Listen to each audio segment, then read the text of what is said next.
Welcome to the Payroll Podcast, the show that explores the latest insights and innovations in the world of payroll. Hello and welcome back to the Payroll Podcast. My name is Nick Day, CEO at JGA Recruitment Group, and we're specialist payroll recruiters. And today I'm joined not by necessarily a payroll expert, but a pensions expert. I'm joined by Chris Eastwood, the co-founder and co-CEO of Penfold, the digital pension. But actually, the business is much more than that. And you're going to find out all about that business during the course of today's show, because Penfold are a Series A digital pensions disruptor. They're a purpose-built pension platform that's helping UK businesses to secure their team's financial future. Now, Chris founded Penfold to bridge the gap and improve the lack of support that companies have in offering proper pension programs and financial literacy to their employees. They now have over 50,000 users and over 100 workplace clients, and they are certainly disrupting the pension space, which is why I've asked Chris to join me today to share his expertise and, more importantly, his vision with you all concerning why businesses should be caring about the experiences that their pension providers are currently delivering to the employees, thus shifting the perception of pensions as an irritating line on the payslip, and you'll be familiar with that as our audience here will very well know, to demonstrate an employer's commitment, I think, to the team's financial well-being. And we know that financial well-being and the employee experience has never been more centered than it is now around the payroll process. This is what's helped raise the profile of payroll by putting the employee front and center of the process. And pensions has a role to play in that. So let me introduce Chris to the show. Chris Eastwood, welcome to the Payroll Podcast. Let's talk about disrupting the world of pensions. How are you feeling today? Thanks, Nick. Thanks for the excellent introduction. I'm feeling very well, very excited to be here to chat with you today.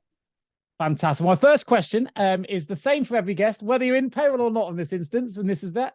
What does the word payroll mean to you? Well, as you say, it's probably a slightly different answer than you usually get on this podcast, but payroll to me means pensions. Thanks to auto-enrollment, the majority of people in full-time employment in this country now have an extra line on their payslip around pension contributions, and it's our goal to bring this to life, to help people understand, appreciate, and engage with their pension, and ultimately help them get on track with saving enough for later life. Your workplace pension is usually your first touch point, the first touch point people have with the world of pensions, and such an opportunity, which we believe is being missed at the moment, to help change outcomes for everyday people by revitalizing this underappreciated benefit. Sure. And actually, for many, it's the first touch point they have even in the world of savings, right? People don't even consider savings until they suddenly want to know more about what this pensions piece is, or they've been enrolled without necessarily even knowing they were going to be, and suddenly they're saving for pension they didn't even know they were necessarily prepared for. Now, I know a little bit about your background story through my research, Chris. However, to enlighten our listeners, I wonder if you could bring up to speed on why you're so passionate about pensions, your background, and why, I guess, in particular, you're on a mission to enable everyone to save towards what you'd call a worry-free retirement. My history with pensions, I suppose, goes back to my first job, which was at Deloitte, where I was training to be an accountant. So this was after a degree in maths. So you might say I'm a bit of a numbers geek. And I was reading an interesting article around compound interest, which had an example that was really, really compelling to me at the time, where which I'll just, I'll give that example now, where if you save a certain amount of money each month from the age of 20 to 30 for 10 years, you might end up with more at retirement at age 70 than if you save that same amount of money for 40 years from 30 to 70. And so saving 4 times as much gets you the same end result if you start a bit later. And so, after checking the maths, obviously, I just found that really compelling. And that led me to be that annoying person that went to nag all of their friends to start saving into a pension as much as they feel comfortable with from an early point as possible. But I think at the same time, I saw how difficult all the different pension platforms out there were to use, the ones that I had used, the ones that my friends were using, and how every interaction, unfortunately, with those pension companies and pension providers leads to some sort of frustration. So difficult to log in or open a pension, difficult to understand how much is being paid in, how much they should be paying in, choose where that money is invested, move that pension from one provider to another when you move jobs. The list goes on. And I think, customer support, trying to get through to someone when you don't understand something, all of that stuff is difficult with an industry that unfortunately hasn't quite kept up with the progress of technology over the last 10, 20 years. So those two examples really summarize for me the big problem that we have in the pension savings market, where number one, people don't understand the powerful benefits of saving for later life through compound interest, yes, or the tax relief that's available. So this sort of lack of education and lack of understanding on one half, and on the other half, it's incredibly frustrating and painful to deal with pension companies, which means that people put off doing it until it's too late.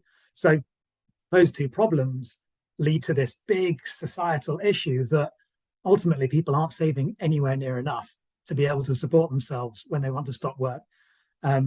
According to the Pension and Lifetime Savings Association, the PLSA, 79% of the UK population is not on track for a comfortable retirement. Department for Work and Pensions also has a stat that 62% of people over 40 expect to work well into their sort of beyond their retirement age.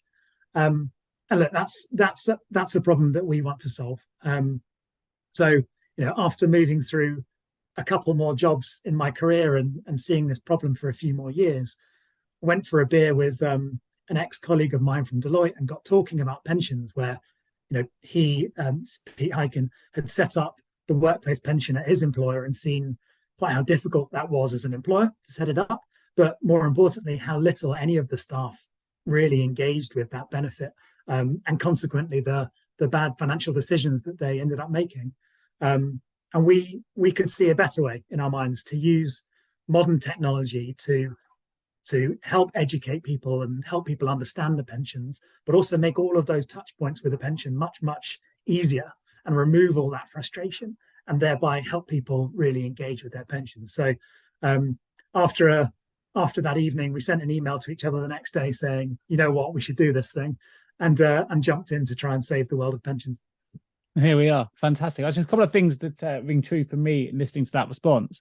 First is around the world of pensions education. I mean, I know as a business owner here, I get very little literature through to me, and you have to go and find the information. It's very rare that you see something coming to you that explains anything around the world of pensions, which I think is surprising. So clearly there's a gap there that and more needs to be done around pensions education from the government or whoever the powers may be. But I don't know the stats, you may know it, but you mentioned there about the difficulty in moving a pension. Now, I work in the world of recruitment, so I know firsthand how often people change jobs and the complexities around trying to locate a pension or shift a pension. And if my understanding is correct, there's a significant sum, I won't even pretend to know the numbers, of pensions that actually exist that people can't even find or access, that are just sat there waiting for people to sort of claim they've started saving, they've lost track of who it was with, they've moved on to another provider and almost had to start again. So that also tells me that there's a real issue here, because people are trying to save and sometimes lose the money that they've even started saving. I don't know if you know the numbers around that. £20 billion, and I think which is a shocking number, and actually I think has increased now. I saw a stat recently, it may even be £28 billion.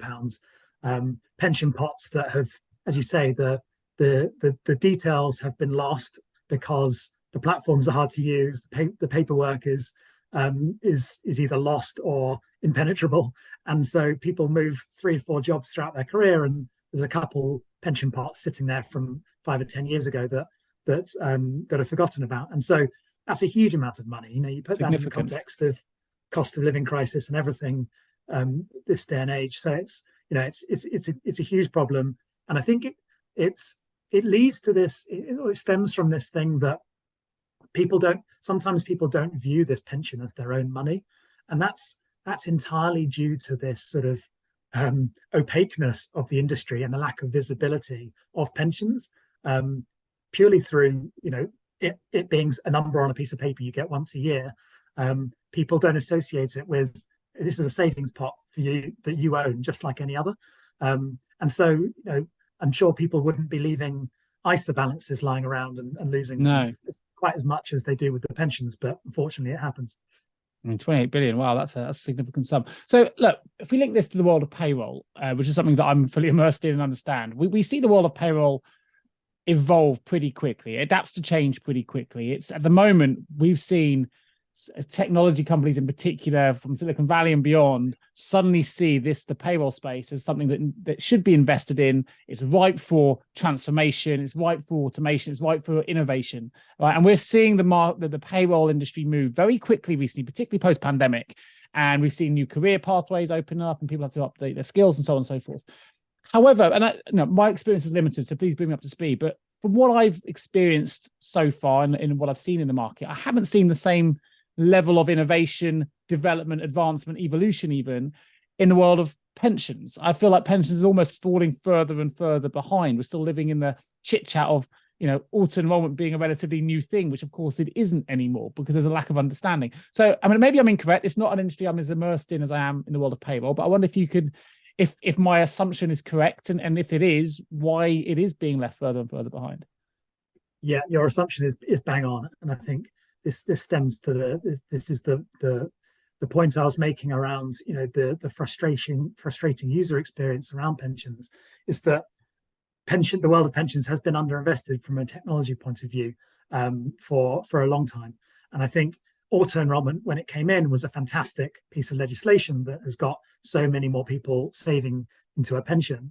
But really, the providers that launched at that time were helping businesses comply with the new regulations that were coming in. So really, it was all about getting the staging dates right, making sure that the contribution levels were okay, making sure that these new obligations that an employer had to satisfy were being satisfied. So it was compliance led from a business, not employee savings, well-being led.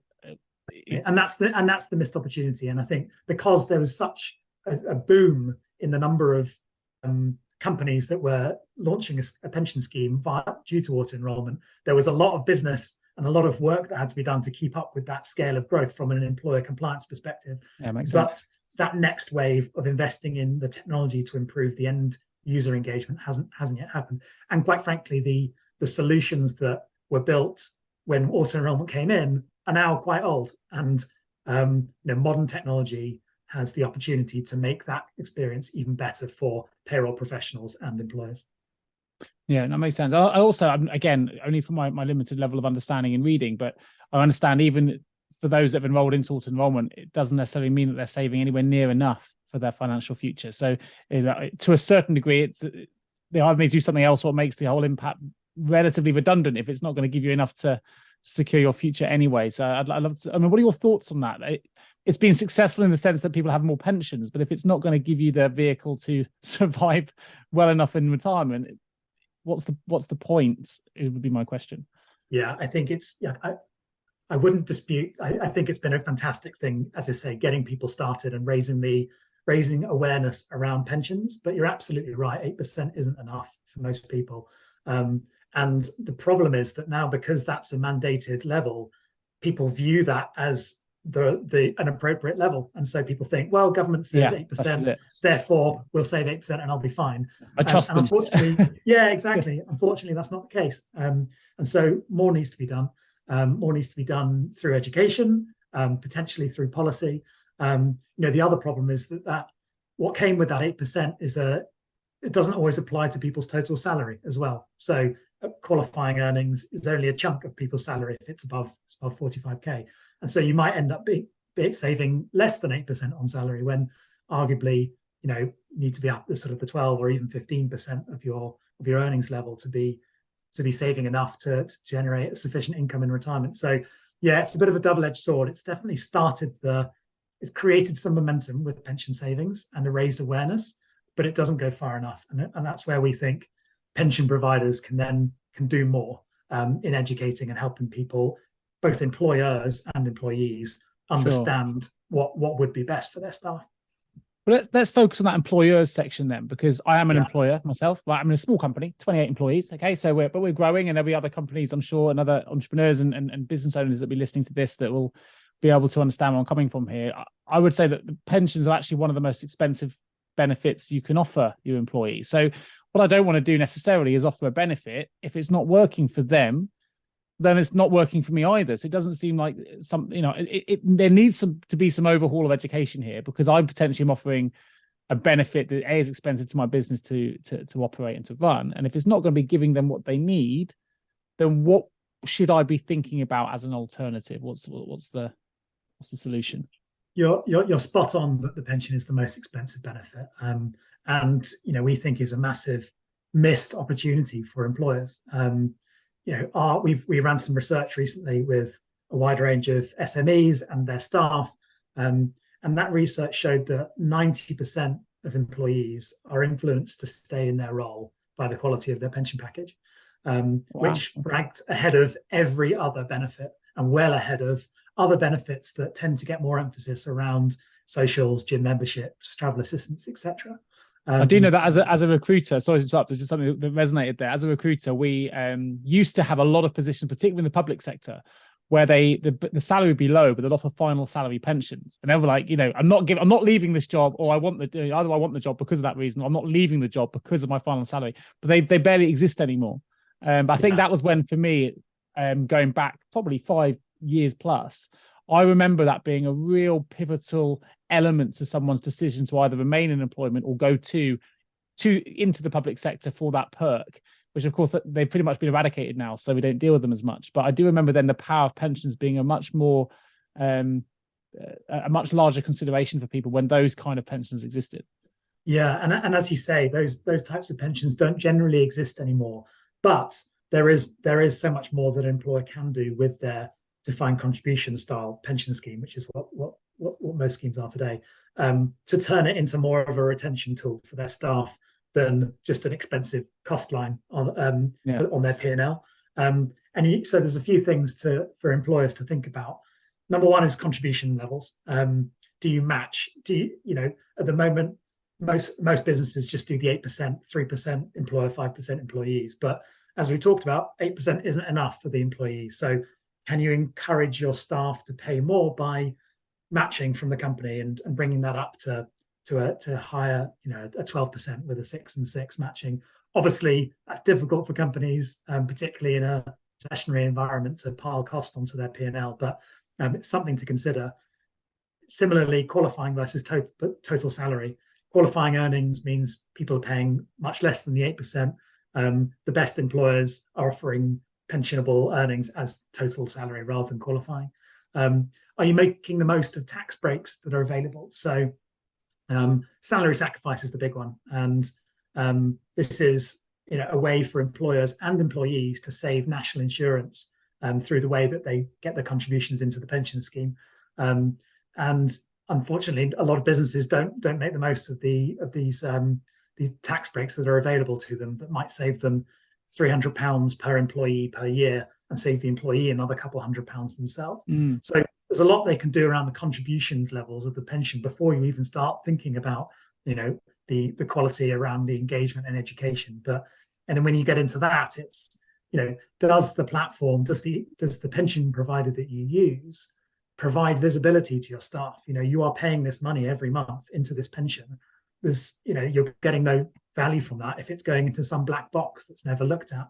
But if the staff member sees a notification on their phone with your company logo attached to it saying X amount of pounds has just landed in your pension, brings it to life, builds that sort of loyalty.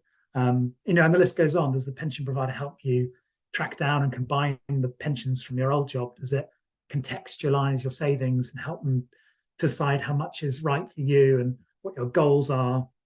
Do you know where the money's invested? Do you have the flexibility to choose how it's invested in a way that generates a return in line with your values, et cetera, et cetera? And this is what, companies, given that they're already spending this money, why not get more value out of it by switching to a sort of a more modern platform that ultimately helps the staff and helps improve their financial well-being, which is, we know, such a huge consideration for people at the moment. Yeah, and I think what I like about that response, and just sort of linking this to the world of payroll as well, is employees are looking for more transparency now, right? And it can, I know from a recruitment side, it can be the difference between one employer and another where they decide to go. Does this employer give me the full transparency I need? if I want to know where my money's going, whether it's, understanding a payslip through interactive payslipping and things like that, or whether it's understanding where my savings are going and my pensions are going. I think this is all where it brings it together for the payroll professional here, because this is an opportunity for payroll professionals who are administering pensions or are documenting pension as information on a payslip. We can help employees to understand where their money goes better. We can help them to save then for a brighter financial future. And this all kind of comes together. I know certainly as an employer at the moment, we don't have that facility for my own employees. It's something that we need to consider. I know that it's something I'm sure it's going to add to their lives, not take away, for sure.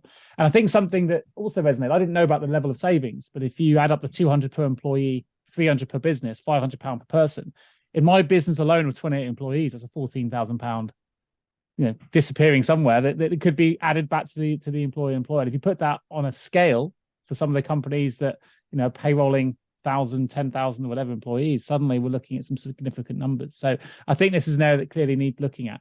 So with that in mind, tell us a little bit more about your platform. It's purpose-built. We understand it's disrupting the pensions landscape. You've got, many thousands of users and clients already on board.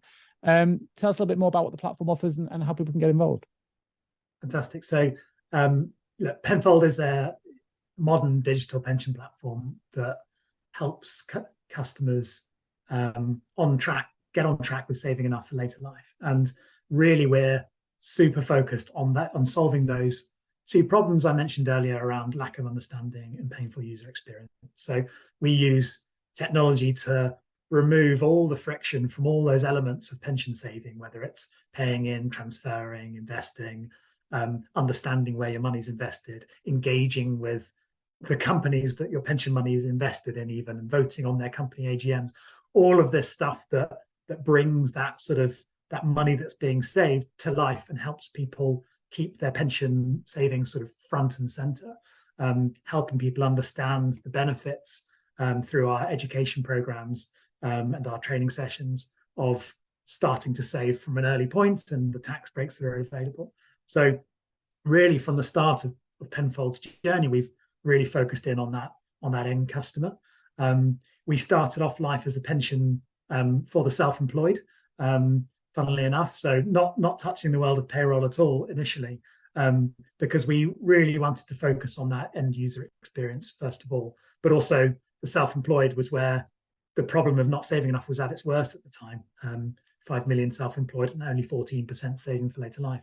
But pretty soon we moved on to the next challenge, which is the workplace, where, as I say, most people first get their pension for the first time and really is the sort of engine room for pension savings. So we took that end user experience that we know was helping people understand their pensions, helping them save more, getting them engaged and coming back to the platform multiple times a month to really understand how they're doing, and took that to businesses. So for small, medium-sized businesses principally, who have been using platforms that they're not getting the most out of for a few years since auto-enrollment, and helping them switch to a more modern scheme that provides a better result for their employees, but also is easier for them. And particularly, this point is probably interesting for your listeners around the administrative side of pensions for the employers and their payroll teams and payroll professionals. So there is a pain point for getting payroll pension contribution data from payroll into pension providers.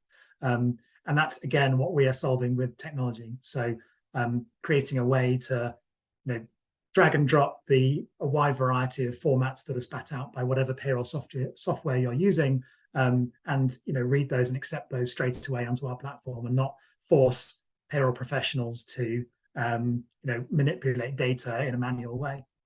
Building direct integrations with the payroll software themselves for a zero-click solution. You mentioned using the payslip as an opportunity to engage sort of the end user. Well, we're speaking to a partner at the moment where you can literally link straight from their payslip to the pension platform itself to see where that money is going. So lots and lots of opportunity now that we are focused on that sort of delivering our pension to the workplace market, that we think can improve outcomes for the whole ecosystem. And so in terms of how people can get involved, if you want to sign up as an individual user, you can do that on our website, but mostly get in touch, go to our website at getpenfold.com and can book a session with one of our team who can help you look at your own pension scheme and how it compares to others in the market and how Penfold might help.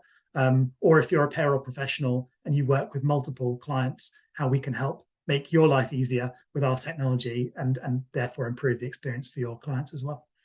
Yeah, no, fantastic. And that's something, I don't know if I should admit this to you, Chris, I feel a bit embarrassed, but as the self-employed piece, I mean, as a business owner, I don't have a pension. Right? I opted out of auto enrollment and I've just decided to invest elsewhere because I had no faith in the system. Maybe I'll come back now. I need to check out your platform and see if it'll work for me. But for those that are listening, I mean, at the moment, how many of your key clients, if you like, in terms of on a corporate level, those that are making changes, who would be the key stakeholders you would work with? Would it be an HR leader that's driving this change, or are you dealing with payroll managers that are actually, they want to have more transparency in the process, they want to make it want to simplify the process, perhaps they have pensions under their remit or they work very closely with pensions? Are you dealing with payroll managers that are responsible for driving this change? And the reason I ask that question is not just because it's a payroll audience, but also because one thing that's changed post-pandemic is the role of the payroll professional in particular has become a lot more strategic. You know, as things are automated, they've got more time now potentially to look at other areas of their remit, whether it's reward or whether it's pensions or whatever, and go, how else can we improve the employee experience? So are you finding that actually for clients that come to you to what interest in the product, interest in making that change, are they often payroll management professionals that are leading that implementation, that are leading that shift? So typically the size of clients that we're speaking with are around this 50 to 500 employees, maybe up to 1,000 employees. And the change is led usually by a head of people that's looking to improve their benefits package. But pretty soon the conversation moves to the payroll team, whether that's internal or outsourced. Because, you know, obviously the value for the end customer is the main thing that we're trying to the employees is the main thing that we're delivering. But there's a lot of help that we deliver to those who are administering the pension by making their jobs easier through our technology and providing sort of responsive account management, people on the end of the phone to help resolve issues, help resolve changes in the payroll system when setting up things like salary sacrifice. So there's a lot that we do that makes the payroll departments and or payroll professionals on an outsourced basis that makes their jobs easier. So I think where it might not be the principal sort of way in to companies, it's certainly a key factor in businesses that are switching to us. I think as we go and reach larger and larger employers, we'll start to see what you've just described, where it's being led by the payroll teams themselves who have more of that strategic role. Yeah, that's good to know. I think I can see why this would be appealing for payroll professionals to get involved, and maybe they can be the first champions of that change. We know that the UK at the moment is living through a bit of a silent savings crisis. I think you mentioned, is it 79% are not on track for comfortable retirement? There's imagine pretty soon probably the retirement age is going to go up in the UK as well, which in a one way is good because it gives them more time to save for their retirement potentially, but it's another consideration to think about. Last question before we open the vault: what can payroll professionals do? Maybe there's an action they can take immediately after listening to this show if they're responsible for pensions under their payroll remit at the moment and they want to make the experience better for their employees. Maybe it's a response that's not related to your platform necessarily, but just the world of pensions that they can improve the overall employee experience. Is there anything you can suggest? Yeah, I think step one really is to proactively reach out to the recipients of the payslips, to reach out to the employees and understand and ask them about their, the pension contributions that they're receiving. Do they understand where it's going? Do they understand the point of it? Do they appreciate what's happening with it? Because I think really it's about that. If they can help the the staff and the employees sort of understand and value that line in the payslip, and it's the first step to making a positive change. And it's the first step to starting a conversation. So it might come back from employees that, yes, that money appears in my payslip, but then I don't know how to see it and I don't know where it goes. And so that will be the first indication that maybe a change needs to happen, that payroll professionals can then feed back to the rest of the organization around there being a missed opportunity here around some value that's sort of disappearing. So I would say step one is talk, reach out, take a straw poll of staff to see their attitude towards their the pension contributions, and and how they're feeling about their current platform that they use, and keep an open mind as to what could be possible out there. Sure, and I like that. It links to the as it leads to the strategic importance of payroll, right? Not just being reactive and administrative, but actually being proactive and looking at data and understanding where it's working, where it isn't, and informing them with new education. I should mention actually your website, which I know you mentioned a moment ago, which is getpenfold.com. There's some brilliant resources there for people that want to find out more about pensions education. So even if you're not going to the platform, you want to take advantage of some really good resources that talk about pensions in terms that we can all understand, which you may want to use to then communicate to your own employees within your payroll operation. Do have a look at that website and check those out. So we're going to open the vault. 3 short, sharp questions for you, Chris. First question is this: one piece of advice you would give to someone working in payroll right now? I would say have a look at the new providers coming into the market. We're speaking with a load of really interesting cloud-based payroll providers who are very forward-thinking in how the payroll process can be run, and particularly how to use payroll and payslips to engage with the end customer. And so have a look at what's out there in the market and see if you can take anything from what some of those new entrants are doing back to your organization. Fantastic. Question number 2. I'll add the word pensions into this one for you. If you had the power of foresight and you could change the entire payroll and or pensions industry with one action or improvement, what would that action or improvement be? Be a standardized file format for getting payroll data, pension contribution data from payroll into pensions. This was tried with PAPDIS. PAPDIS wasn't really adopted by pension platforms, unfortunately, by the majority of them. And so we're still stuck in this space where there are multiple different file formats and multiple different variations that make the payroll to pension process a bit of a nightmare. So solving that problem, which is something we're trying to do with our platform, by the way, or having a standardized layer that gets that data from one platform to another without causing lots of headache for professionals, that would make a huge difference. Nice. And last but not least, a little bit of fun just for listeners here. If pensions, let me make it pen. If pensions were a song or a movie, what would it be and why? If pensions was a song or a movie? Yeah. Sum up the industry into a song or a movie, what would it be? What is outdated and Jurassic Park. There you go. Pensions Bosh. industry. Knocked it out of the park. Perfect. Well, look, thank you for joining me today on the Payroll Podcast. Of course, for those interested in finding out more about your platform, or if you want to access the resources or want to contact Chris, do go to getpenfold.com. There will be a link directly in the show notes that you can access to take you straight to the website. I will also put, with Chris's permission, his LinkedIn profile in the show notes, so if people want to connect with Chris to find out more directly or to ask any questions related to today's content. Check out Chris's LinkedIn profile and you can connect with him direct. And of course, if you are a payroll leader listening to this show and you need support with a payroll and or pensions related vacancy, then do get in touch with either myself or any of my wonderful team here at JGA Recruitment. A link will be in the show notes. You can find us at jgarecruitment.com. Just leaves me to say a huge thank you, Chris Eastwood, for joining me today on the Payroll Podcast. It's been a fascinating tour into the world of pensions, and let's modernize pensions. Let's modernize payroll. Let's evolve with the times. Let's make it all about the user experience. And hopefully we'll all have enough savings ready for our future retirements. Thanks, Chris. Perfect. Thanks very much, Nick. Really appreciate it.